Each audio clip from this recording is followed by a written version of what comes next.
திருமுருகன் அவர்கள். மாண்புமிகு பேரவைத் தலைவர் அவர்களே, மாண்புமிகு அமைச்சர் அவர்களால் இந்த அவைக்கு வைக்கப்பட்டிருக்கின்ற இந்த கவன ஈர்ப்பு அறிக்கைக்கு பதிலறிக்கையை நான் கூர்ந்து படித்தேன். அதில் தொடர்ச்சி அந்த நிறுவனத்திற்கு நம்முடைய அரசு 2019 இன்று வரையில் அவ்வப்போது ஆய்வுகளை செய்து அறிவுரைகளை வழங்கி சின்ன சின்ன பனிஷ்மெண்ட்ஸ் என்று சொல்லக்கூடிய அளவில் வழங்கப்பட்டிருக்கிறது. ஆனால் அதை முறையாக அவர்கள் நடைமுறைப்படுத்தியிருந்தால் இந்த மாபெரும் உயிரிழப்பு இந்திய முழுக்க நடைபெறுவதற்கு வாய்ப்புகள் இல்லை. தற்போது 397 மற்றும் 50 2 விதமான மருந்துகளை தயாரிக்கிற நிறுவனங்களுக்கு முறையாக ஒரு வார காலத்திற்குள் ஆய்வு செய்து உரிய நடவடிக்கைகளை மேற்கொள்ளப்படும் என்று மாண்புமிகு அமைச்சர் அவர்கள் வெளியிட்டிருக்கிறார். நான் வரவேற்கிறேன்.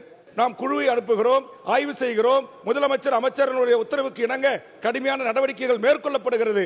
ஆனால் இதற்கு முன்னுதாரணமாகவே அரசே தாமாக முன்வந்து அனைத்து மருந்து நிறுவனங்களிலும் உயிர்காக்கும் மருந்துகளை தயாரிக்கிற நிறுவனங்களை ஆய்வு செய்து முறையாக அனுமதி இல்லாமல் தயாரிக்கப்படுகின்ற மருந்து நிறுவனங்களை மூடவும்